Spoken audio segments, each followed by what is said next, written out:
এই ভিডিওতে আমরা স্থিতিস্থাপকতা সংক্রান্ত বেশ কিছু সমস্যা নিয়ে আলোচনা করব, বেশ কিছু নিউমেরিক্যালস আলোচনা করব। আমরা থিওরিটিক্যালি চ্যাপ্টারটা অলরেডি আলোচনা করেছি 3টে ভিডিওতে, এটা চতুর্থ ভিডিও। প্রথমেই যে সমস্যাটা নিয়ে আলোচনা করব, খুব গুরুত্বপূর্ণ একটা সমস্যা।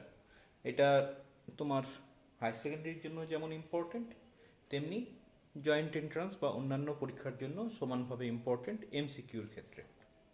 কি বলছে তোমার কাছে দুটো দণ্ড আছে, উভয় দণ্ডের দৈর্ঘ্য সমান, উভয় দণ্ডের প্রস্থচ্ছেদ সমান। তাহলে আমি এভাবে ভাবতে পারি যে সাপোজ আমার কাছে দুটো দণ্ড আছে।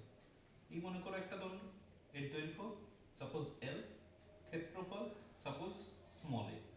আরেকটা দণ্ড আছে একদম সেম লেন্থের এবং সেম প্রস্থচ্ছেদের, একটু সরু মোটা হয়তো হয়েছে, সেম দৈর্ঘ্য এবং সেম প্রস্থচ্ছেদ বিশিষ্ট। আমি দুটো দণ্ড আলাদা বোঝাবার জন্য একটু আলাদা রকম করে দিলাম, কিন্তু দৈর্ঘ্য সমান, ক্ষেত্রফল সমান। উভয়ের দৈর্ঘ্য এল, উভয়ের ক্ষেত্রফল স্মল এ। দুটোর ম্যাটেরিয়াল আলাদা, মানে একটা হয়তো লোহা আর একটা মনে করো অ্যালুমিনিয়াম, এইরকম হতে পারে।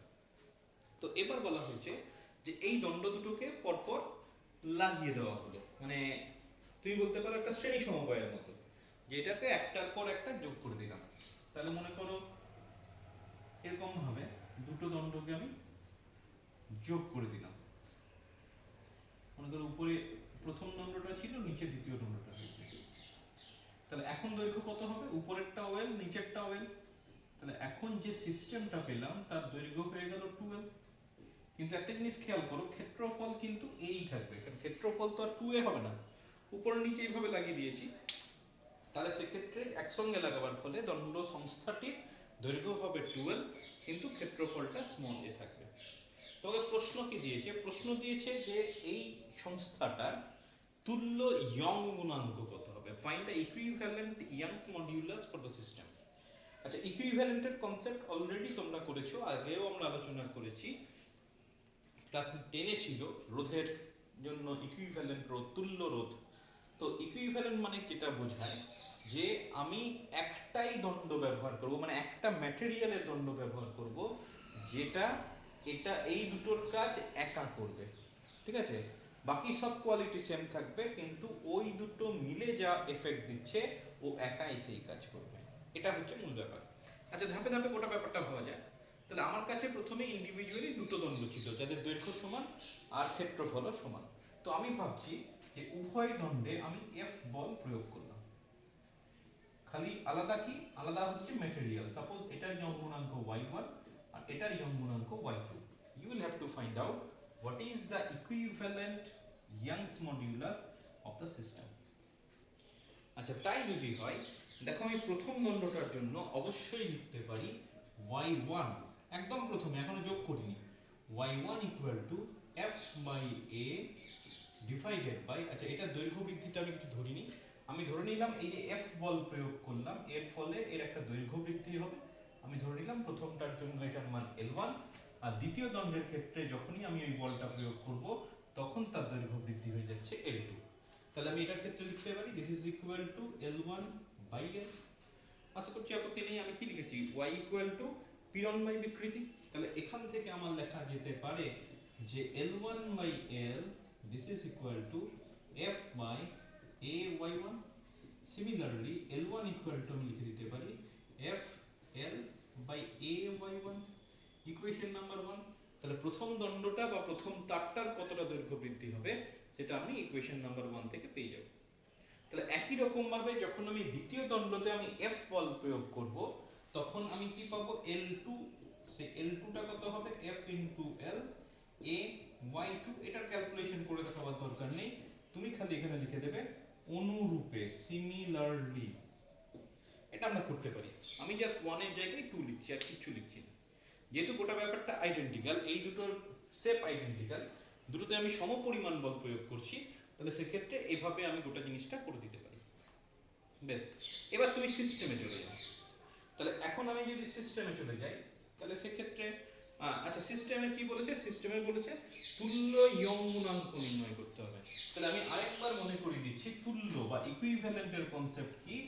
আগেও বললাম যে আমাকে করতে হবে কি, তুল্য মানে হচ্ছে একটাই দণ্ড ব্যবহার করতে পারবো বা একটাই দণ্ড হবে, তার ইয়ং গুণাঙ্ক y আমাকে নির্ণয় করতে হবে। তাহলে তার ক্ষেত্রফল কত হবে, a হবে, তার দৈর্ঘ্য কত হবে, 2l হবে, আর দুটোর এফেক্ট সেম হবে। দুটোর এফেক্ট সেম হবে মানে কি, এটাতে যদি আমি দৈর্ঘ্য বৃদ্ধি করি মানে বল প্রয়োগ করি, এটাতে যখন বল প্রয়োগ করেছিলাম দৈর্ঘ্য বৃদ্ধি কত হয়েছিল, L1 প্লাস L2, তাই না? আমি এটাতে যদি F বল প্রয়োগ করি, আমি ইন্ডিভিজুয়ালি দেখালাম যে প্রথমটাতে যদি F বল প্রয়োগ করি তাহলে L1 বাড়বে, দ্বিতীয়টাতে যদি F বল প্রয়োগ করি L2 বাড়বে, তাহলে এই সিস্টেমটাতে যদি আমি F বল প্রয়োগ করি তাহলে কতটা বাড়বে, L1 প্লাস L2 বাড়বে। তাহলে এবার ভাবো আমি ইকুইভ্যালেন্ট, ইকুইভ্যালেন্ট মানে ওই দুটোর শেপ সেম হবে, তাহলে ইকুইভ্যালেন্টের দৈর্ঘ্য হবে 12, ক্ষেত্রফল হবে a, আর যদি আমি f পরিমাণ দৈর্ঘ্য বৃদ্ধি করি এটারও দৈর্ঘ্যের প্রসারণ L1 প্লাস L2 হতে হবে, এবং তার ক্ষেত্রে ইয়ং গুণাঙ্ক হচ্ছে y, তোমাকে y টা বার করতে হবে। ঠিক আছে, তাহলে তুল্য ইয়ং গুণাঙ্ক যদি আমার y হয়, তাহলে আমি একদম এই পাশেই করে রাখি, তাহলে y ইকুয়াল টু আমি লিখতে পারি f by a divided by দৈর্ঘ্য বৃদ্ধি হচ্ছে L1 প্লাস L2, আর নিচে হচ্ছে মোট দৈর্ঘ্য 12। ঠিক আছে, মোট দৈর্ঘ্য কিন্তু L নয়, দুটোকে যখন একসঙ্গে ব্যবহার করছি একটার পর একটা, তখন L প্লাস L, ওখান থেকে 12 চলে আসছে। ঠিক আছে, তাহলে এখান থেকে তোমাকে করতে হবে কি, একটু ক্যালকুলেশন করতে হবে। কিভাবে করতে পারি দেখো, L1 L2 দুটোই কিন্তু আমার কাছে করা আছে, তাহলে আমি এটাকে এইভাবে, ছবিটা আমার আর লাগছে না, আমি ছবিটা মুছে দিলাম। আচ্ছা, ক্যালকুলেশন দেখো এইভাবে করছি, 2l টাকে উপরে তুলে দিচ্ছি, তাহলে 2fl নিচে পড়ে থাকলো a L1 প্লাস L2। এবার L1 প্লাস L2 এটা তুমি ইকুয়েশন নাম্বার 1 থেকে বসিয়ে দাও। ঠিক আছে, ইকুয়েশন নাম্বার 1 থেকে যদি বসিয়ে দিই তাহলে এটা এইভাবে আসছে 2fl a L1 মানে হচ্ছে fl বাই ay1, আর এটা পড়ে থাকছে fl বাই ay2। এবার এখান থেকে তুমি বুঝতেই পারছো এটা কেটে যাবে, আরেকটা কাটবে fl, fl এর সঙ্গে উপর নিচ কেটে যাবে, তাই না? তাহলে উপর নিচকে আমি fl দিয়ে ভাগ করলাম, তারপর আমি নিচের হরটা যেটা ছিল a দিয়ে গুণ করে দিলাম, তাহলে অ্যাকচুয়ালি এটা পড়ে থাকলো 2 divided by 1 by y1 plus 1 by y2। তাহলে এটাকে যদি আমি আরেকটু ক্যালকুলেশন করি তাহলে সেক্ষেত্রে পেয়ে যাব y ইকুয়াল টু 2 বাই, এটা পড়ে আছে y1 y2 divided by y2 plus y1, তাহলে ফাইনালি পড়ে থাকছে y equal to 2y1 y2 divided by y1 plus y2। তুল্য ইয়ং গুণাঙ্কের মান তুমি যদি একটু সাজিয়ে দেখো তাহলে এটার রিলেশনটা আসবে 1 by y1 plus 1 by y2 equal to 1 by y, এটা টু ফ্যাক্টরটা থাকবে, এই ব্যাপারটা তুমি পাচ্ছ, তাই না? না 2y1 y2, তার মানে এইটা কি থাকছে 2y ইকুয়াল টু, এইটা হচ্ছে মানে অনেকটা সমান্তরাল সমবায় যে রকমের নিয়ম ছিল রোধের ক্ষেত্রে, অনেকটা সেই ধরনের নিয়ম আসছে। ঠিক আছে, তোমার এটা দেখাবার দরকার নেই, তুমি মোটামুটি, আমি তোমাকে ওটাই বলতে চাইলাম যে শ্রেণী সমবায়ের ক্ষেত্রে আমি যখন দুটো তারকে যোগ করছি তখন ফর্মুলাটা পাচ্ছি রোধের সমান্তরাল সমবায়ের মতো। মানে এই জিনিসটা বোধহয় আগের দিনে কোথাও একটা পেলাম, বোধহয় স্প্রিং এর ক্ষেত্রে, যে দুটো স্প্রিংকে যদি শ্রেণী সমবায়ে যোগ করি তাহলে ফর্মুলাটা হচ্ছে রোধের সমান্তরাল সমবায়ের মতো। তেমনি এখানেও তাই, দুটো তারকে যদি আমি শ্রেণী সমবায়ে যোগ করি, যখন আমি তুল্য ইয়ং গুণাঙ্ক বের করছি, অনেকটা ফর্মুলাটা হচ্ছে রোধের ক্ষেত্রে যেটা সমান্তরাল সমবায়, একটা টু ফ্যাক্টর বাদ দিলে রোধের সমান্তরাল সমবায়ের মতো ফর্মুলাটা চলে আসছে। ঠিক আছে, খুব ইম্পর্টেন্ট অঙ্ক, তুমি মনে রাখবে এটা 2y1 y2 by y1 plus y2 আসছে। বেশ, এবার আমি পরের প্রবলেমে চলে যাচ্ছি। পরের প্রবলেমটা আছে ওই ইয়ং গুণাঙ্ক দিয়ে, ইয়ং গুণাঙ্ক দিয়ে ভ্যারাইটিস টাইপের প্রবলেম হতে পারে, তোমাকে বুঝে বুঝে অঙ্কগুলো করতে হবে। দুটো তারের y এর কম্প্যারিজন দিয়েছে, কিরকম দিয়েছে দেখো, বলছে তোমার কাছে ভিন্ন উপাদানের দুটো সমান দৈর্ঘ্যের তার আছে। ওকে, ভিন্ন উপাদানের দুটো সমান দৈর্ঘ্যের তার আছে, তাহলে আমি প্রথমে কম্পেয়ার করি, কতটা কম্পেয়ার করা যায় দেখা যাক। আমি এরকম ভাবে লিখলাম যে প্রথম তার, দ্বিতীয় তার, ফার্স্ট ওয়্যার, সেকেন্ড ওয়্যার। এবার দেখো এটা কিন্তু নেসেসারি নয় যে তোমাকে ছক করেই গোটা জিনিসটাকে রিপ্রেজেন্ট করতে হবে, তার কোনো মানে নেই। আমি তোমাকে জিনিসটাকে সহজভাবে বোঝাবার জন্য তোমার যদি মনে হয় এইভাবে করবো তুমি করতে পারো, কিন্তু এটা বাধ্যতামূলক নয়। কি বলছে প্রথমেই বলছে বিভিন্ন উপাদানের। তাহলে আমাকে যখন ওয়াই এর এক্সপ্রেশন নিয়ে আমি কাজ করছি তখন উপাদান কোনটা দিয়ে রিপ্রেজেন্ট করছি?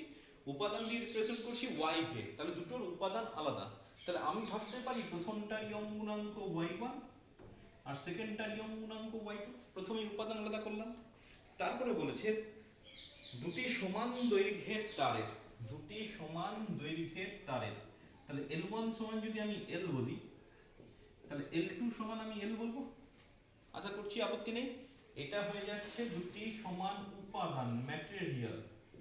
উপাদানের জন্য y1 y2। আচ্ছা, তারপরে বলেছে দৈর্ঘ্য। প্রথমটার দৈর্ঘ্য যদি L হয় তাহলে সেকেন্ডেরটার দৈর্ঘ্য L হবে। এবার কি বলেছে? একটির ব্যাস 1 মিলিমিটার, অন্যটির ব্যাস 3 মিলিমিটার। ব্যাস, ব্যাস দিয়েই করতে পারো। তাহলে D1 সমান যদি 1 মিলিমিটার হয়, D2 সমান হচ্ছে 3 মিলিমিটার। এটা হচ্ছে ব্যাস। 1 মিলিমিটার, ওটা হয়ে যাচ্ছে 3 মিলিমিটার। আচ্ছা, উভয়কে সমপরিমাণ বল দ্বারা টানা হলো। তাহলে যখন আমি ফোর্স অ্যাপ্লাইয়ের কথা বলছি, বল ইকুয়াল টু হয়ে যাচ্ছে F1 সমান যদি F বলি, তাহলে F2 সমানও F হবে। সমপরিমাণ বল দ্বারা টানা হলো। আচ্ছা, এবার কি বলছে? প্রথমটির দৈর্ঘ্য বৃদ্ধি দ্বিতীয়টির দৈর্ঘ্য বৃদ্ধির 3 গুণ। ভালো করে শুনবে। প্রথমটির দৈর্ঘ্য বৃদ্ধি দ্বিতীয়টির দৈর্ঘ্য বৃদ্ধির 3 গুণ। মানে এটা যদি x হয় এটা 3x। ভুল করেও এটা x এটা 3x, আমরা সাধারণত এইভাবেই করতে অভ্যস্ত। তো ভালো করে প্রশ্নটা এখানেই আলাদা আছে। বলছে প্রথমটির দৈর্ঘ্য বৃদ্ধি দ্বিতীয়টির দৈর্ঘ্য বৃদ্ধির 3 গুণ। তাহলে L2 সমান যদি আমি স্মল l বলি, তাহলে L1 ইকুয়াল টু হয়ে যাবে 3L। বাস এইটুকু তোমার একটু মাথায় রাখতে হবে যে কোথায় কি বলেছে। তাহলে দৈর্ঘ্য বৃদ্ধি, প্রথমটির দৈর্ঘ্য বৃদ্ধি দ্বিতীয়টির দৈর্ঘ্য বৃদ্ধি 3 গুণ। তোমাকে প্রশ্ন কি দিয়েছে? প্রশ্ন দিয়েছে ইয়ং গুণাঙ্ক তুলনা করো। মানে এই দুটোর তুলনা, মানে ইন জেনারেল আমরা রেশিও করে শো করব যে y1:y2 কত, 1:2 বা 2:1 বা 3:1 এরকম টাইপের আসবে। সেই জিনিসটা তোমাকে বার করতে বলছে। তাহলে গোটা ব্যাপারটা একবার দেখে নাও যে তোমাকে কি বলেছে? দুটো একই দৈর্ঘ্যের তার নিলাম কিন্তু তার দুটোর উপাদান আলাদা। তাহলে দুটো একই দৈর্ঘ্যের তার নিলাম, তার দুটির উপাদান আলাদা। তার দুটির ব্যাস বলেছে প্রথমটা 1 মিলিমিটার, সেকেন্ডেরটা 3 মিলিমিটার। উভয়কে সম বল দ্বারা টানা হলো। আর লাস্টে বলেছে প্রথমটির দৈর্ঘ্য বৃদ্ধি দ্বিতীয়টির দৈর্ঘ্য বৃদ্ধির 3 গুণ। খেয়াল রাখবে, তাহলে দ্বিতীয়টির দৈর্ঘ্য বৃদ্ধি L হলে প্রথমটির দৈর্ঘ্য বৃদ্ধি 3L। ভুল হয়ে যায় অনেক সময় অঙ্ক করতে করতে, তাড়াহুড়ো করতে গিয়ে দেখবে প্রথমটির দৈর্ঘ্য বৃদ্ধি L লিখলে দ্বিতীয়টি 3L লিখে দিলে, তাহলেই কিন্তু ভুলটা হয়ে যাবে। বেশ, এবার বলেছে ইয়ং গুণাঙ্কের তুলনা করো। তার মানে y এর যে এক্সপ্রেশন আছে সেই y এর এক্সপ্রেশনটা কম্পেয়ার করতে হবে। বেশ, তাহলে y এর এক্সপ্রেশন কি আছে? y এর এক্সপ্রেশন আমরা আগেই করে ফেলেছি। এটা হচ্ছে f বাই a, এটা হচ্ছে স্মল l বাই l। তাহলে এটা পড়ে থাকছে f capital L, a small l। এটাকে আমরা এইভাবে লিখে থাকি f ক্যাপিটাল L। এটা হয়ে যায় ব্যাসের টার্মে pi d square by 4 into small l। আশা করছি মনে আছে। তাহলে এটা হয়ে যাচ্ছে 4fl divided by pi d square small l। তাহলে এটাই কম্পেয়ার করতে হবে। এবার দেখে নাও কোন কোন রাশিটা ধ্রুবক। ক্যাপিটাল L ধ্রুবক, ক্যাপিটাল F ধ্রুবক। ক্যাপিটাল L ধ্রুবক, ক্যাপিটাল F ধ্রুবক, 4টা ধ্রুবক, পাইটা ধ্রুবক। তাহলে আমার কাছে যে টার্মগুলো ছিল তার মধ্যে শুধুমাত্র দুটো টার্ম আছে যে দুটো হচ্ছে ভ্যারিয়েবল, বাকি সবগুলোই দেখো ধ্রুবক। তাহলে যদি ধ্রুবক হয়, আমরা অলরেডি এই ধরনের এইভাবে লিখতে শিখে গেছি, তাহলে আমি লিখতে পারবো y proportional to 1/l d square. আশা করছি আপত্তি নেই। বাকি কিন্তু ধ্রুবক, আমি এভাবে লিখি না, a প্রপোর্শনাল টু b হলে a equal to some constant into b। তো তুমি ভাবতে পারো some constant by d square l আছে, তাহলে y প্রপোর্শনাল টু এটা কিন্তু এই অঙ্কের ক্ষেত্রে, নট নেসেসারি যে y সবসময় এটা হবে। তাহলে আমি কি পেলাম? y proportional two l d square. তাহলে এখন যদি তাই হয় তাহলে মনে রাখবে যদি a প্রপোর্শনাল টু b হয় তাহলে আমি অবশ্যই লিখতে পারি a1 by b1 equal to a2 by b2 এই রকমের। তাহলে আমি এখানে লিখতে পারি y1 by y2 this is equal to 1 by L1 d1 square, এটা হয়ে যাবে L2 d2 স্কয়ার। যেগুলো ভ্যারিয়েবল শুধুমাত্র সেই টার্মে লিখলাম, নিচে 2 ছিল তাহলে এটা 1 বাই, এখানে 1 বাই ছিল তাহলে 1 বাই L2 d2 স্কয়ার। উপরে y এর উপরে এটা ছিল y1 আছে, 1 মানে L1 d1 স্কয়ার। এবার এটা তুমি করতে পারবে, জানো যে উল্টে দিলে এটা হয়ে যায় L2 d2 স্কয়ার, এটা হয়ে যাবে L1 d1 স্কয়ার। এবার তুমি মানগুলো বসিয়ে দাও, যা আসবে সেটাই হচ্ছে উত্তর। আচ্ছা কি বলেছে L2, তাহলে L2 হচ্ছে স্মল l, L1 হচ্ছে 3l।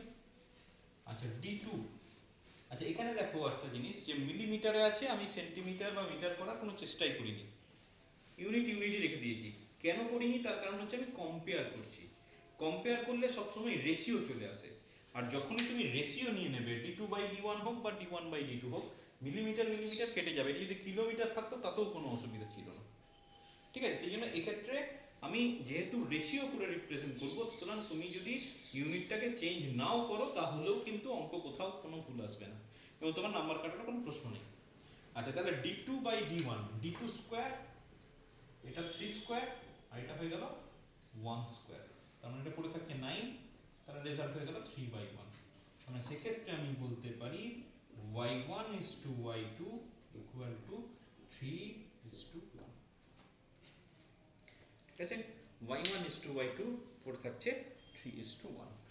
খুব জটিল কিছু তোমাদের দেবে না, তোমাদের এই ধরনেরই অঙ্ক দেবে, কম্প্যারিশন দিয়ে y এর অঙ্ক কিন্তু থাকে। তোমাকে খালি বুঝে যেগুলো আছে সেগুলো প্রথমে লিখে নিতে হবে, যেভাবে লিখে দিয়েছি সেভাবে লিখতে পারলে খুবই ভালো। আর ওটা দিয়ে না করেও যদি করতে পারো, কারণ যদি মাথা পরিষ্কার থাকে, করার দরকার হয় না, সেটা হলেও কিন্তু কোনো অসুবিধা নেই।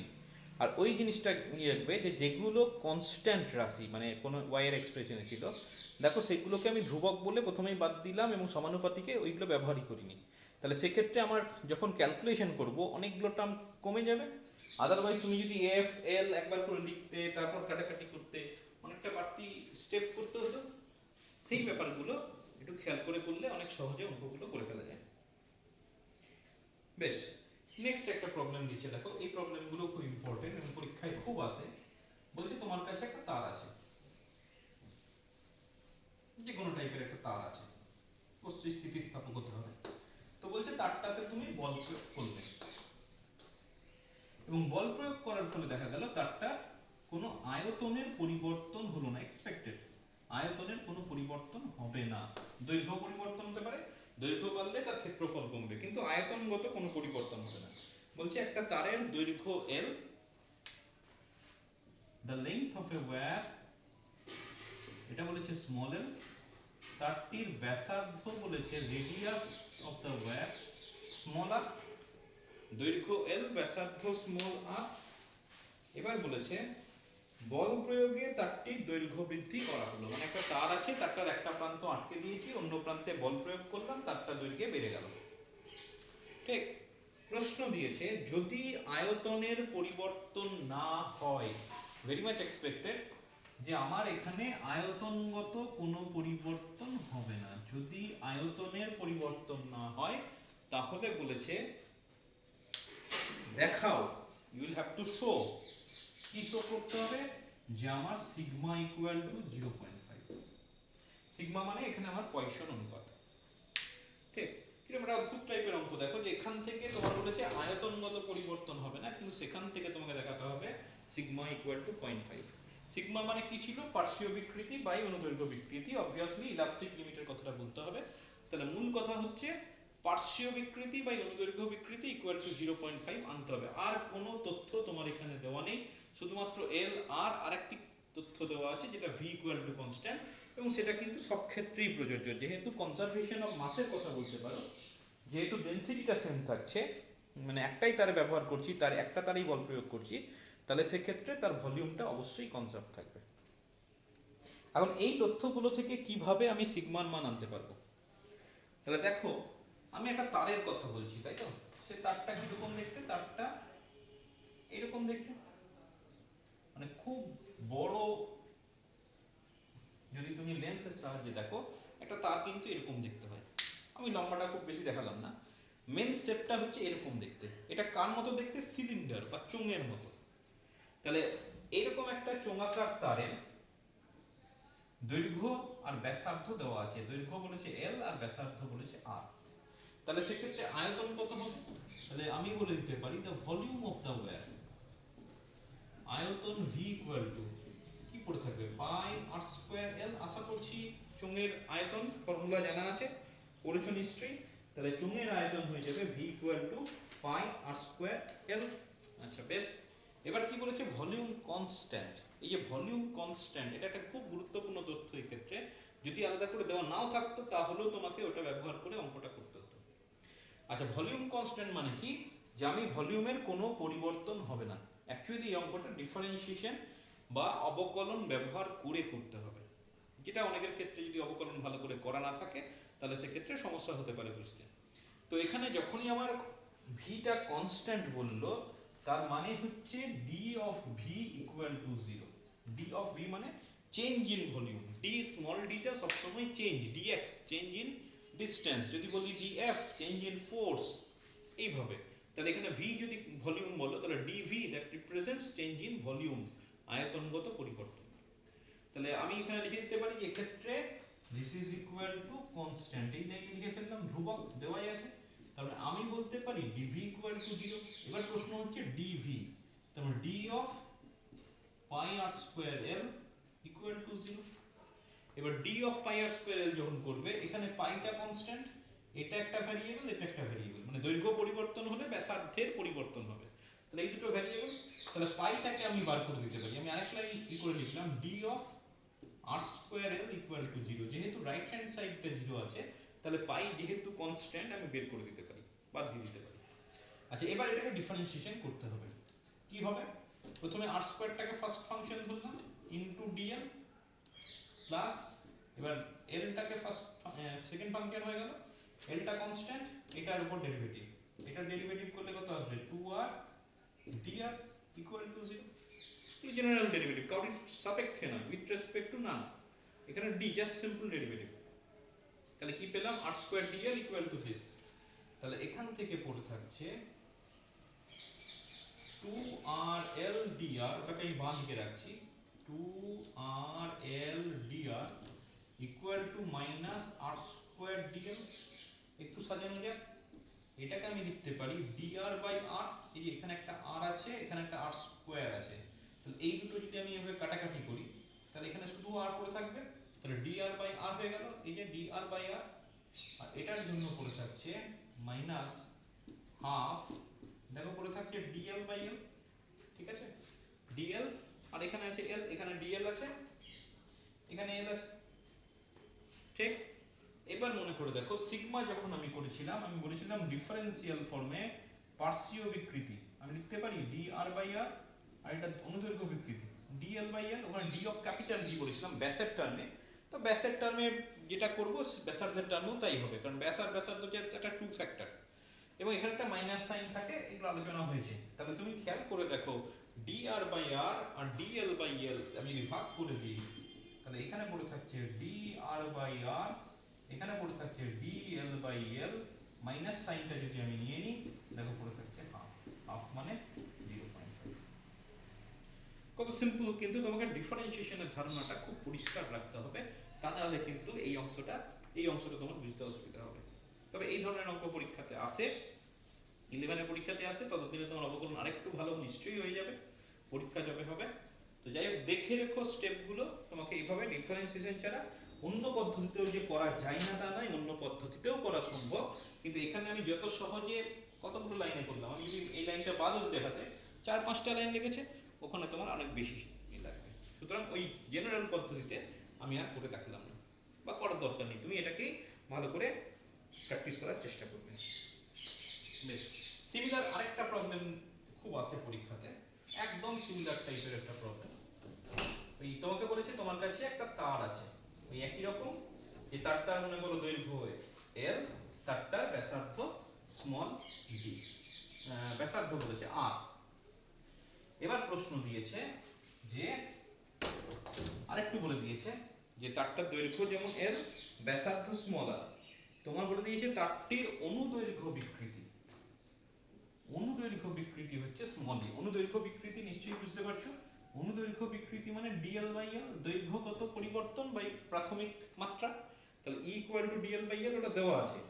তোমাকে বলেছে প্রমাণ করো যে তারটির আয়তন বিকৃতি মানে volume strength this is equal two E into 1 minus 2 sigma. এটাই তোমাকে প্রমাণ করতে হবে। মানে অনুদৈর্ঘ্য বিকৃতি তোমাকে দেওয়া আছে, তোমাকে ক্যালকুলেশন করে আয়তন বিকৃতি বা ভলিউম স্ট্রেন কত হবে সেটা তোমাকে বার করতে বলেছে। এবং গোটা স্টেপটা মোটামুটি অলমোস্ট সেম। তাহলে আমাকে কি করতে হবে, আমি ধরে নিলাম প্রথমে তারটির দৈর্ঘ্য তো এল আর ব্যাসার্ধ আর, তাহলে সেখান থেকে আমি তারটার ভলিউম আমি লিখে দিতে পারি। আচ্ছা এখানে একটা জিনিস যেটা দেওয়া নেই, তুমি খেয়াল করো আগের অঙ্কের সঙ্গে পার্থক্য। আগের অঙ্কটাই বলা ছিল যে আয়তন ধ্রুবক, এখানে কিন্তু বলেই দিচ্ছে আয়তন পরিবর্তন হবে। তার কারণ আয়তন বিকৃতি, আয়তন বিকৃতি মানে কি, আয়তনের পরিবর্তন না হলে তো আয়তনের বিকৃতি হয় না। তাহলে এখানে তুমি একটা জিনিস যেটা যেটা আগের ক্ষেত্রে করেছিলে ডিভিটা জিরো, এখানে ডিভিটা কিন্তু জিরো হবে না। ডিভির একটা স্পেসিফিক ভ্যালু তোমার থাকতে বাধ্য, তার কারণ এখানে ভলিউম স্ট্রেনের কথা উল্লেখ করে দিয়েছে। ঠিক, দুটোর মধ্যে পার্থক্য বোঝা গেল। বেশ, শুরু করা যাক। প্রথমে V equal to pi r square l, আমি এই কনস্ট্যান্ট কথাটাকে বাদ দিয়ে দিলাম, এটা তো থাকবে না। তাহলে ডিভিটা বের করা যাক। তাহলে ডিভি যখন করব ওই পদ্ধতিটা আলাদা, মানে সেম। তাহলে d of pi r square l, এখানে পাইটাকে বাদ দেওয়া যাবে না কারণ জিরো নেই, তাহলে পাই রইল। এবার হয়ে যাচ্ছে দেখো r square dl plus l into 2r dr, r square dl plus l into 2r dr হয়েছে। আচ্ছা এবার দেখো পাই আর স্কোয়ার এল আমি কমন নিলাম। কেন কমন নিলাম, আমার আয়তনের পার্টটাকে বের করে আনতে হবে। এটা তো আয়তনের পরিবর্তন, আমি আয়তন বিকৃতি পাবো কি করে? আয়তন বিকৃতি মানে হচ্ছে আয়তনের পরিবর্তন ডিভাইডেড বাই প্রাথমিক আয়তন। প্রাথমিক আয়তন কত, পাই আর স্কোয়ার এল। সেই জন্য আমাকে কি করতে হবে, এখান থেকে পাই আর স্কোয়ার এল কমন নিতে হবে। এবার ভেতরে থাক না থাক আমি ভাগ করে দেবো সেই হিসেবে।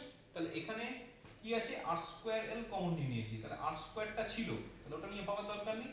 তাহলে এটা পড়ে থাকছে ডিএল, আর এলটা ছিল না, তাহলে প্রথমটার ক্ষেত্রে এল দিয়ে ভাগ হয়ে গেল। তুই মনে মনে ভাবো এটাকে যদি এটা দিয়ে গুণ করি নিশ্চয়ই এই টার্মটা আসছে, আসছে না? অবশ্যই আসছে। আর স্কোয়ার এল, এল এল কেটে যাচ্ছে, দেখো পাই আর স্কোয়ার ডিএল আসছে। সিমিলারলি সেকেন্ড টার্ম থেকে, আচ্ছা সেকেন্ড টার্ম থেকে এলটা ছিল, তাহলে এলটা কমন নিয়েছি, ঠিক আছে, আর স্কোয়ার নিয়েছি, কিন্তু আর স্কোয়ার ছিল না, তাহলে এটা হয়ে গেল 2r dr divided by r square. একটু সাজিয়ে লিখে দিই, এটা ভি হয়ে গেল। তাহলে এটা পড়ে থাকছে dl by l plus 2 dr by r। আশা করছি আপত্তি নেই। তাহলে বাঁ দিকে পড়ে থাকলো dv বাই v, এটাই তো আমি চাইছিলাম। এটা কি পড়ে থাকছে dl by l plus 2 dr by r। এইবার তোমার এখানে ভাবতে হবে যে কিভাবে আমি সিগমার টার্ম নিয়ে আসবো, কারণ আমাকে এখানে ভেতরে সিগমার টার্ম আছে, প্লাস এখানে অনুদৈর্ঘ্য বিকৃতিটা কমন নিয়েছে, তাই না, বাইরে বের করেছে। তাহলে এখানে এটা হচ্ছে অনুদৈর্ঘ্য বিকৃতি। তাহলে তুমি এক কাজ করো, অনুদৈর্ঘ্য বিকৃতিটাকে বাইরে কমন নিয়ে নাও। কি আসছে, এটা 1 হয়ে গেল, প্লাস এখানে তোমার ওই জাতীয় কোনো পদ ছিল না, তার মানে কি ওই টার্মটা দিয়ে ভাগ করে দিতে হবে। তাহলে এটা পড়ে থাকছে dl বাই l। ঠিক আছে, এবার তুমি একটু ভালো করে খেয়াল করে দেখো যে ব্র্যাকেটের মধ্যে যে সেকেন্ড টার্মটা আছে ওই dr by r dl by l, ওটা অ্যাকচুয়ালি সিগমা, তাই না? সিগমা, উপরে পার্শ্বীয় বিকৃতি, নিচে অনুদৈর্ঘ্য বিকৃতি, কিন্তু মাইনাস সাইনটা আবার নেই। তাহলে ওই মাইনাস সাইনটা এখানে যদি আমি সিগমা লিখতে চাই তাহলে এটা মাইনাস করতে হবে।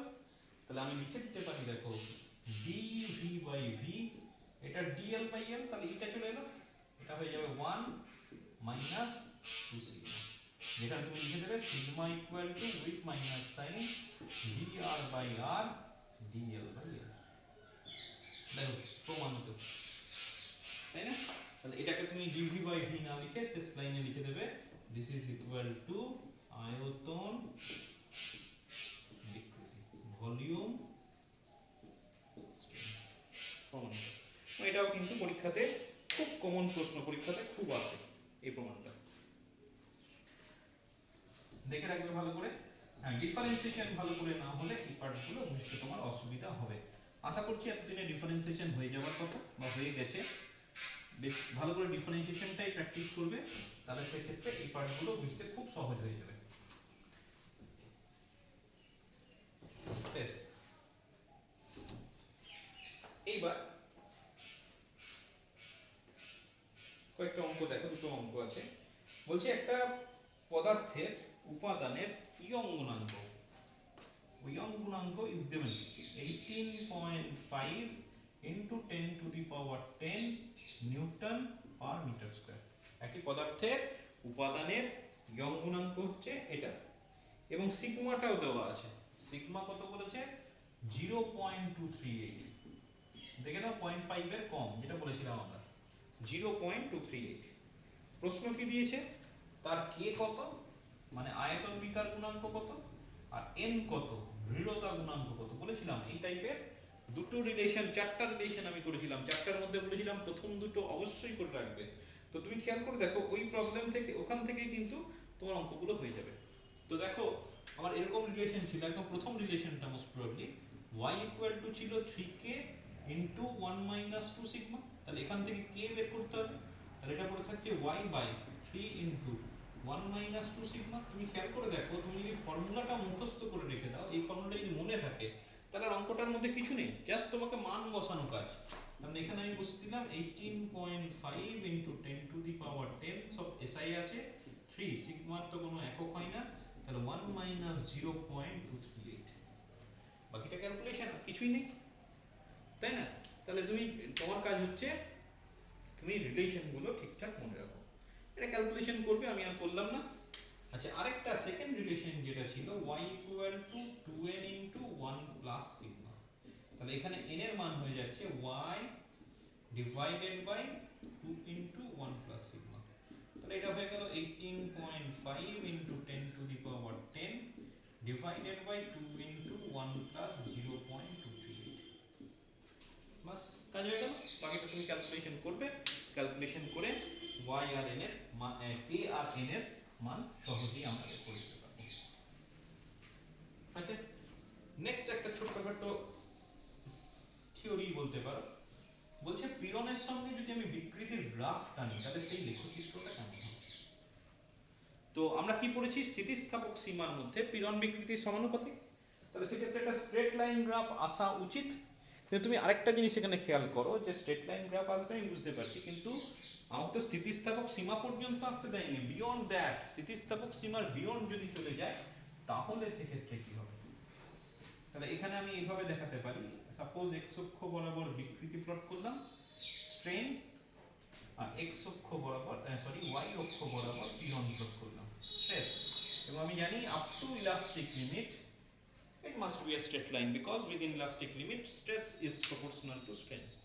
তাহলে হয়ে গেল আমার একটা নির্দিষ্ট সীমা পর্যন্ত, সাপোজ a পর্যন্ত সমানুপাতিক। তো তোমাকে বলে রাখি, এক্সপেরিমেন্টালি দেখা গেছে a নয়, আরেকটু পর্যন্ত, মানে স্ট্রেট হবার পরেও একটা বক্র অংশ আছে, সেই পর্যন্ত কিন্তু মানে তোমার সমানুপাতিক থাকে। মানে আমাকে ভাবতে হচ্ছে এইভাবে, যে এ পর্যন্ত আমি কি জানি, এ পর্যন্ত যদি আমি ফোর্স অ্যাপ্লাই করলাম, তাহলে পীড়নের সঙ্গে বিকৃতি সমানুপাতিক হারে পরিবর্তন হবে। এবং তুমি বলতে পারো বল প্রয়োগ করতে করতে সাপোজ এই অবস্থানে এসছো, তুমি ছেড়ে দাও, বস্তুটা আবার সম্পূর্ণ নিজের দৈর্ঘ্য ফেরত পাবে, বিকৃতিটা শূন্য হয়ে যাবে। কিন্তু এরপরে বল প্রয়োগ করলে দেখা গেছে আর কিন্তু আগের অবস্থায় ফিরে আসে না, কিছুটা হলেও তোমার বিকৃতি সৃষ্টি হয়। এবং সেই পর্যন্ত পীড়ন আর বিকৃতি মোটামুটি সমানুপাতিক, মানে আরেকটা পার্টিকুলার পয়েন্টের কথা ধরতে হয়, যদি এ ও বি ভেরি ক্লোজ, এই বিটাকে বলা হয় স্থিতিস্থাপক সীমা। এটা এক্সপেরিমেন্টাল অবজারভেশনে পাওয়া গেছে যে আরেকটু কিন্তু এক্সটেন্ড করে। তাহলে সেটা হয়ে গেল ইলাস্টিক লিমিট, মানে তোমাকে পয়েন্টটা উল্লেখ করে দিতে হবে কোনখানে কি হলো, এটাকে বলা হয় ইলাস্টিক লিমিট। এরপরে কিন্তু আস্তে আস্তে কি হয়, দেখো এখান থেকে এতটা বিকৃতি হলো, কিন্তু পীড়ন কিন্তু অলমোস্ট চেঞ্জ হলো না। এটা নিশ্চয়ই বোঝো গ্রাফে, যে এক্স অ্যাক্সিস বরাবর এতটা চেঞ্জ হলো, ওয়াই অক্ষ বরাবর চেঞ্জ কত, অলমোস্ট নেই। তার মানে কি, এরপরে তুমি যদি বল প্রয়োগ করতে থাকো, তাহলে সেক্ষেত্রে কি হবে, যে বিকৃতি ঘটবে, মানে তারটা এমনিই লম্বায় বেড়ে যাবে, কিন্তু ভেতরে ভেতরে আর পীড়নের কোনো পরিবর্তন হবে না। এবং একটা সময় পর কি হবে, এখানে যদি আমি আঁকি, এখানে একটা সি পয়েন্টের কথা বলি, সিটাকে এখানে বলা হয় যে প্লাস্টিক ধর্ম লাভ করেছে। প্লাস্টিক ধর্ম লাভ করেছে নিশ্চয়ই মনে আছে যে আমি বস্তুটাকে বল প্রয়োগ করলাম, বল প্রয়োগ করে যদি ছেড়ে দিই, যে অবস্থাতে বিকৃতি ছিল সেই অবস্থাতেই রয়ে যাবে। সি বিন্দুটাকে তোমার এখানে বলা হয় নতি বিন্দু, ইল্ড পয়েন্ট। সিটাকে বলা হয় নতি বিন্দু বা ইল্ড পয়েন্ট, মানে এখানে ও অলমোস্ট প্লাস্টিক ধর্ম লাভ করে। পারফেক্টলি ইনইলাস্টিক, প্লাস্টিক মানে not necessary plastic, perfectly inelastic এই ধর্মটা চলে আসে। ঠিক আছে, এরপরেও তুমি যদি বল প্রয়োগ করো তাহলে হঠাৎ করে দেখা যায় পীড়নটা বেড়ে যায়। কেন পীড়নটা বেড়ে যায়? কারণ এরপরও তুমি যদি বল প্রয়োগ করো তারটা বিভিন্ন জায়গায় সরু হতে থাকে। মানে মোটা একটা তার নিয়েছো তো, কোথাও সরু কোথাও মোটা, মানে এবার আর তারটা তোমার ওয়েটটাকে সহ্য করতে পারছে না, জায়গায় জায়গায় আস্তে আস্তে সরু হয়ে যাচ্ছে। সরু হয়ে যাওয়া মানে কি? ক্ষেত্রফল কমে যাওয়া, তার মানে কি? পীড়ন বেড়ে যাওয়া। তার মানে এই অংশটাই আমি দেখতে পাচ্ছি বিকৃতি খুব বেশি বাড়ছে না, কিন্তু পীড়নটা অনেক বেশি রেটে বাড়ছে। তার কারণ কি? তারটা বিভিন্ন জায়গায় আস্তে আস্তে সরু হতে থাকে, মানে তারটা তো আর সহ্য করতে পারবে না। এবং একটা সময় পর কি হবে, এখানে একটা বিন্দুর কথা বলতে পারি ডি, ওটা হয়ে যাচ্ছে অসহ সীমা নির্দেশ করবে। মানে তারটা আর ওয়েটটাকে সহ্য করতে পারছে না, তুমি তো ওয়েটটাকে আস্তে আস্তে বাড়িয়ে যাচ্ছ, তাই না? তারটা কিন্তু ওই ওয়েটটাকে সহ্য করতে পারছে না। এবং ডি অংশটা কি রিপ্রেজেন্ট করবে? যে অসহ সীমা না সহন সীমা, ওই পর্যন্ত সে সহ্য করতে পারবে ওয়েটটাকে। তারপরে তুমি যদি বল প্রয়োগ করে দাও তারটা কিন্তু ওই প্রান্ত থেকে ছিঁড়ে যাবে, তারটা আর নিতে পারবে না, আস্তে আস্তে ছিঁড়ে যাবে। বোঝা গেছে?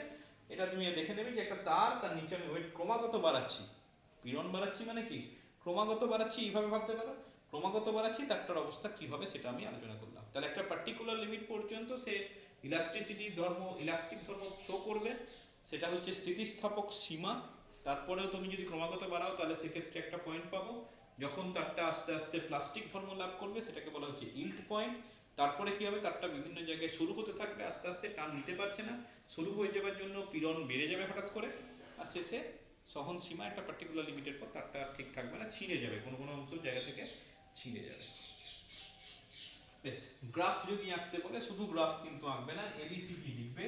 এবং এবিসিডিটা কোনটা কি পয়েন্ট, বেশি ব্যাখ্যার দরকার নেই, কোনটা কি পয়েন্ট নির্দেশ করছে সেটা কিন্তু তোমাকে উল্লেখ করে দিতে হবে, তা নাহলে কিন্তু 2 মার্কস পাবে না। আমার 2 মার্কস থাকে সাধারণত ছবি আঁকার জন্য 1 নম্বর, আর সেক্ষেত্রে কোনটা কি প্লট করছো মানে কোনটা কি জিনিস সেটাকে বোঝাবার জন্য 1 নম্বর।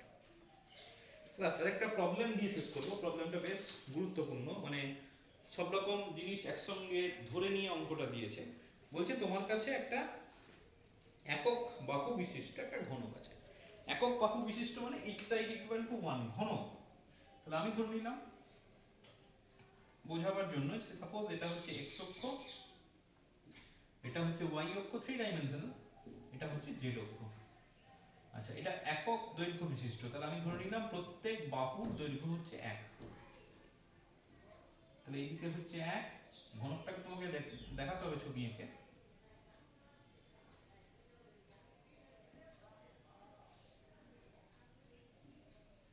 এই হচ্ছে একটা একক ঘনক, এবং ইচ সাইড যেহেতু একক ঘনক, each side equal to 1, L equal to 1 প্রত্যেক বাহু। এবং তুমি একটা জিনিস খেয়াল করো, যদি প্রত্যেক বাহু 1 হয় কি করতে হবে পরে আসছি। প্রত্যেক বাহু যদি 1 হয় তাহলে আমি বলতে পারি প্রত্যেক তলের, এই তল একটা তল, এই তলটার ক্ষেত্রফল কি হবে 1 ইনটু 1, এই তলটার ক্ষেত্রফল কি হবে 1 ইনটু 1, যতগুলো তল আছে প্রতি তলের ক্ষেত্রফল হবে 1। তাহলে এখানে ঘনকটার প্রতি বাহু, each side of the cube is equal to 1, একক লিখতে পারো 1 ইউনিট। তাহলে প্রতি তলের ক্ষেত্রফল, তাহলে যতগুলো তল আছে প্রতি তলের ক্ষেত্রফল সেটাও হয়ে যাবে 1 ইনটু 1, তাহলে সেটাও হয়ে যাবে 1, অবভিয়াসলি বর্গ একক। আগেরটা যদি ইউনিট বলি তাহলে এটা হয়ে যাবে স্কয়ার ইউনিট। বেশ, এবার কি বলছে, এই ঘনকটাকে চারদিক থেকে বহির্মুখী বল প্রয়োগ করা হবে সমমানে। এদিকে এফ, এদিকে এফ, 6টা তল আছে 6 দিকে হবে, এদিকে এফ, এদিকে এফ, কোনটা বাকি রইল 1 2 3 4 5 হলো, উপর নিচ হয়ে গেছে, দু সাইড হয়ে গেছে। আচ্ছা, ওই দিকে গেছে, তাহলে এই দিকেও একটা এফ বল কাজ করছে। তাহলে ঘনকটির প্রতিটি তলে 6টা তলে বহির্মুখী সমমানের বল প্রয়োগ করা হবে। তোমাকে প্রশ্ন দিয়েছে ইউজিং ইলাস্টিক কোএফিসিয়েন্ট, স্থিতিস্থাপক গুণাঙ্কের সাহায্যে দুটো জিনিস বার করতে হবে, এক হচ্ছে তোমার লংগিচুডিনাল স্ট্রেন অনুদৈর্ঘ্য বিকৃতি, আরেকটা বের করতে হবে আয়তন বিকৃতি। অনুদৈর্ঘ্য বিকৃতিটা খুব একটা সমস্যা হবে না, ও খুব সহজ হয়ে যাবে, কিন্তু এই আয়তন বিকৃতি কারণ সব দিকের ইলংগেশন গুলো তোমাকে কনসিডার করতে হবে। এবং তুমি এটাও ভেবে নাও যে এক্স অক্ষ বরাবর যখন তুমি বল প্রয়োগ করবে ঘনকটাকে, তার পার্শ্বীয় বিকৃতি হবে ওয়াই অক্ষ বরাবর এবং জেড অক্ষ বরাবর কমে যাবে, তোমাকে সেটাও কিন্তু এখানে ক্যালকুলেশনের মধ্যে আনতে হবে। ঠিক আছে, বেশ আস্তে আস্তে আমরা করব। তাহলে আমি প্রথমে যে কোনো একটা অক্ষ বরাবর এফ বল প্রয়োগের কথা ভাবি, তাহলে সেক্ষেত্রে অনুদৈর্ঘ্য বিকৃতি কত হবে, যে কোনো একটা অক্ষ সাপোজ এক্স অ্যাক্সিস।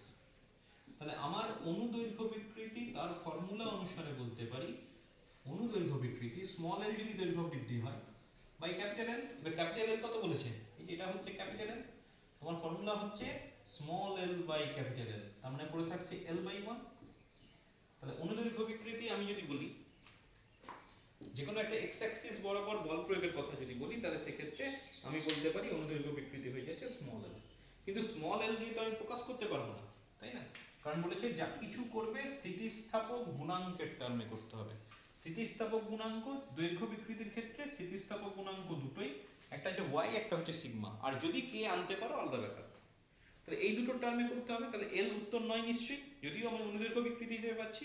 তাহলে আমি ওয়াইটা জানার চেষ্টা করি, ওয়াই কত হবে, ওয়াই ইকুয়াল টু পীড়ন বাই বিকৃতি, এটা হয়ে গেল এফ বাই এ, আর এটা হয়ে যাচ্ছে small l by capital L, প্রাথমিক ফর্মুলা। এবার কি ক্ষেত্রফল এখানে 1, দৈর্ঘ্য 1 a 1, তাহলে তোমার পড়ে থাকছে দেখো y equal to f by 1 divided by small l by capital L, বাকি সবগুলো 1 তুমি পাশে লিখে দিতে পারো, যেহেতু a ইকুয়াল টু 1, এই যে এটা 1 আর এটা ক্যাপিটাল L এটা 1, তাহলে আমার পড়ে থাকছে small l equal to f by y। এটা অবভিয়াসলি প্রথম উত্তরটা, অনুদৈর্ঘ্য বিকৃতি সমান f বাই y। ঠিক, বেশ, এটা যে কোনো দিকে মানে x অক্ষ বরাবর বল প্রয়োগ করলে এই পরিমাণ দৈর্ঘ্যে বাড়বে, y অক্ষ বরাবর বল প্রয়োগ করলে এই পরিমাণ দৈর্ঘ্যে বাড়বে, z অক্ষ বরাবর বল প্রয়োগ করলে এই পরিমাণ বাড়বে। কিন্তু এখানে তুমি আরেকটা জিনিস খেয়াল রাখো, যেটা বলছিলাম যে যখনই দৈর্ঘ্যে বাড়বে কোনো একটা দিকে ও তো প্রস্থে কমবে, তাহলে পার্শ্বীয় বিকৃতি ঘটবে। তাহলে এবার তোমাকে পার্শ্বীয় বিকৃতিটাও ক্যালকুলেশনের মধ্যে আনতে হবে। তাহলে আমি লিখতে পারি, আমি জানি sigma equal to lateral strain পার্শ্বীয় বিকৃতি বাই অনুদৈর্ঘ্য বিকৃতি। তাহলে আমি এখান থেকে লিখতে পারি পার্শ্বীয় বিকৃতি lateral strain equal to sigma into অনুদৈর্ঘ্য বিকৃতি। অনুদৈর্ঘ্য বিকৃতি কোনটা পেয়েছি, এই যে এটা, তাহলে sigma into F by Y. তাহলে এটা হয়ে যাচ্ছে পার্শ্বীয় বিকৃতির রাশিমালা। বেশ, যখনই আমি পার্শ্বীয় বিকৃতির রাশিমালা পেয়ে গেলাম, আমি কি চাইছি y বা z অক্ষ বরাবর কতটা কমেছে, আমি তো বিকৃতি চাইছি না, চেঞ্জটা চাইছি। তাহলে পার্শ্বীয় বিকৃতি মানে আমি বলতে পারি y বা z অক্ষ বরাবর সংকোচন, এটা হচ্ছে পরিবর্তনটা, বরাবর সংকোচন ডিভাইডেড বাই প্রাথমিক দৈর্ঘ্য, যেটা হচ্ছে তোমার বিকৃতির ফর্মুলা, প্রাথমিক দৈর্ঘ্য, that must be equal to sigma f by y। তাহলে আমি কি পেয়ে যাচ্ছি, প্রাথমিক দৈর্ঘ্যটা তো 1, আবার তাহলে y বা z অক্ষ বরাবর সংকোচন, এটা হয়ে যাচ্ছে সিগমা f by y। খুব ভালো করে লক্ষ্য করো যে এটা কি পেলাম, যদি আমি x অক্ষ বরাবর বলটাকে কনসিডার করি তাহলে y অক্ষ বরাবর এই পরিমাণ কমে যাবে। আমি একটা ছকের সাহায্যে গোটা ব্যাপারটা তোমাকে দেখানোর চেষ্টা করছি, যে মনে করো এইভাবে দেখাচ্ছি যে x অক্ষ বরাবর তুমি ফোর্স অ্যাপ্লাই করেছো, রাইট, এটা হচ্ছে ফোর্স, আমি করছি কি ফোর্স অ্যালং কোন অ্যাক্সিস, x অ্যাক্সিস, রাইট। আচ্ছা, নিচের দিকে আমি কি করতে চাইছি, নিচের দিকে আমি দেখাতে চাইছি ইলংগেশন, এই বরাবর আমি দেখাতে চাইছি দৈর্ঘ্য বৃদ্ধি, ইলংগেশন, সেটা কোন দিকে দেখাতে চাইছি, এইভাবে। আচ্ছা, x অক্ষ বরাবর যদি ফোর্স অ্যাপ্লাই করি তাহলে x অক্ষ বরাবর দৈর্ঘ্য বৃদ্ধি কত, y অক্ষ বরাবর দৈর্ঘ্য বৃদ্ধি কত, z অক্ষ বরাবর দৈর্ঘ্য বৃদ্ধি কত, সেটা জানতে চাইছি। তাহলে x অক্ষ বরাবর যদি বল প্রয়োগ করি তাহলে দৈর্ঘ্য বৃদ্ধি কত পেলাম, একটু আগে করলাম f বাই y। ওয়াই অক্ষ বরাবর কি পাচ্ছি? দৈর্ঘ্য বৃদ্ধি নয়, দৈর্ঘ্য সংকোচন পাচ্ছি। কতটা? Sigma f by Y. তাহলে ওয়াই অক্ষ বরাবর সিগমা এফ বাই ওয়াই কমবে, আমি মাইনাস সাইন দিলাম। আর জেড অক্ষ বরাবর সিগমা এফ বাই ওয়াই পরিমাণ কমবে। তাহলে এক্স অক্ষ বরাবর দৈর্ঘ্য বৃদ্ধির জন্য, সরি, এক্স অক্ষ বরাবর বল প্রয়োগের জন্য আমার এক্স অক্ষ বরাবর বাড়বে, ওয়াই অক্ষ বরাবর কমবে, জেড অক্ষ বরাবর কমবে। এবং যেহেতু আমি ঘনক নিয়েছি, একই রকম ভাবে যদি আমি ওয়াই অক্ষ বরাবর বল প্রয়োগ করি তাহলে ওয়াই অক্ষ বরাবর বাড়বে, এক্স অক্ষ বরাবর কমবে, আর জেড অক্ষ বরাবর কমবে। আশা করছি বোঝা গেল। একই রকম ভাবে যদি আমি জেড অক্ষ বরাবর বল প্রয়োগ করি, এটা জেড অক্ষ বরাবর বাড়বে, এক্স অক্ষ বরাবর কমবে, ওয়াই অক্ষ বরাবর কমবে। দেখো তুমি গোটাটা যেটা রেজাল্ট পেয়েছো সেটা হচ্ছে এটা। তার মানে কোনো একটা নির্দিষ্ট অক্ষ বরাবর যখন বল প্রয়োগ করছি, বাকি দুটো অক্ষ বরাবর আমার কমে যাচ্ছে। তাহলে এবার যদি তুমি অ্যাজ এ হোল গোটা ব্যাপারটাকে ভাবার চেষ্টা করো, যে কোনো একটা অক্ষ বরাবর, একসঙ্গে তিনটে করতে পারবে না। তাহলে শুধু এক্স অক্ষ বরাবর তুমি যদি পরিবর্তন দেখো, সব ফোর্স গুলো কনসিডার করে এক্স অক্ষ বরাবর পরিবর্তন করতে হবে f by y minus sigma f by y minus sigma f by y. এটা হচ্ছে এক্স অক্ষ বরাবর পরিবর্তন। ওয়াই অক্ষ বরাবর পরিবর্তন কত? Same, f by y minus sigma f by y minus এটা। জেড অক্ষ বরাবর পরিবর্তন কত? সেম। তার মানে যে কোনো দৈর্ঘ্য, যে কোনো অক্ষ বরাবর যদি আমি কনসিডার করি, তাহলে প্রতি অক্ষ বরাবর মোট প্রসারণ, বা যে কোনো অক্ষ বরাবর মোট প্রসারণ ওভারঅল বাড়বে। সেটা কত হবে? F by y minus sigma f by y minus sigma f by Y. তাহলে এটা পড়ে থাকছে এফ বাই ওয়াই যদি কমন নিয়ে নিই তাহলে 1 মাইনাস 2 সিগমা। আলাদা কিছু না বোঝার কিছু নেই, এফ বাই ওয়াই কমন নিলে এই জিনিসটাই পড়ে থাকবে। তাহলে আমি বলতে পারি এখন তাহলে প্রত্যেক বাহু কত হবে? ঘনকের প্রতি বাহু, এটা হচ্ছে প্রসারণ। তাহলে এখন ঘনকের প্রতি বাহু কত হবে? প্রথমে ছিল 1, তাহলে 1 প্লাস এই পরিমাণ দৈর্ঘ্য বৃদ্ধি f by y into 1 minus 2 sigma. প্রথমে ছিল 1 একক, তার সঙ্গে ওই পরিমাণ দৈর্ঘ্য বৃদ্ধি হয়েছে। তাহলে এটা হয়ে গেল প্রত্যেক বাহু। তাহলে আমি বলতে পারি এখন ঘনকের আয়তন, ভলিউম অফ দ্য কিউব কত হবে? 1 প্লাস f বাই y। ঘনকের আয়তন মানে কি? বাহু তার হোল কিউব। তাহলে বাহুটাকে হোল কিউব করে দিলাম। এবার এইটা খুব ছোট, তার কারণ হচ্ছে y নিচে আছে। y এর মান কত? 10 টু দি পাওয়ার 12। তাহলে 10 টু দি পাওয়ার 12 নিচে আছে, এটা যদি উপরে কত হবে? 10 টু দি পাওয়ার মাইনাস 12। সেটা very very small. Are very very small হলে আমি এটাকে এইভাবে লিখতে পারি। অলরেডি আমরা করে ফেলেছি যে 1 plus x two the power n, এটাকে লিখতে পারি 1 প্লাস nx যখন x এর মান খুব খুব কম। এখানে এটার মান খুব খুব কম কারণ y টা নিচে আছে। তাহলে এটা হয়ে যাচ্ছে আয়তন। তাহলে আয়তন বৃদ্ধি কত? তাহলে ঘনকটির আয়তন বৃদ্ধি, ইনক্রিজ ইন ভলিউম কত হবে? অন্তিম আয়তন 1 plus 3f by y into 1 minus 2 sigma. প্রাথমিক আয়তন কত? প্রত্যেক বাহু 1 ছিল তো, তাহলে প্রাথমিক আয়তন 1, তাহলে 1 1 কেটে গেল। তাহলে আমি বলতে পারি যে ঘনকটির আয়তন বৃদ্ধি। তাহলে আয়তন বৃদ্ধি হয়ে যাচ্ছে 3f by y into 1 minus 2 sigma. বুঝছে? তাহলে এটা কি? এটা হয়ে গেল আয়তন বৃদ্ধি। কিন্তু আমাকে কি চেয়েছে? আয়তন বিকৃতি। তাহলে আমি লিখতে পারি আয়তন বিকৃতি ইকুয়াল টু আয়তন বৃদ্ধি ডিভাইডেড বাই প্রাথমিক আয়তন। প্রাথমিক আয়তন কত?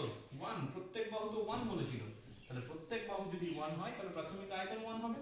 তাহলে আয়তন বিকৃতি পড়ে থাকছে 3f by y into 1 minus 2 sigma.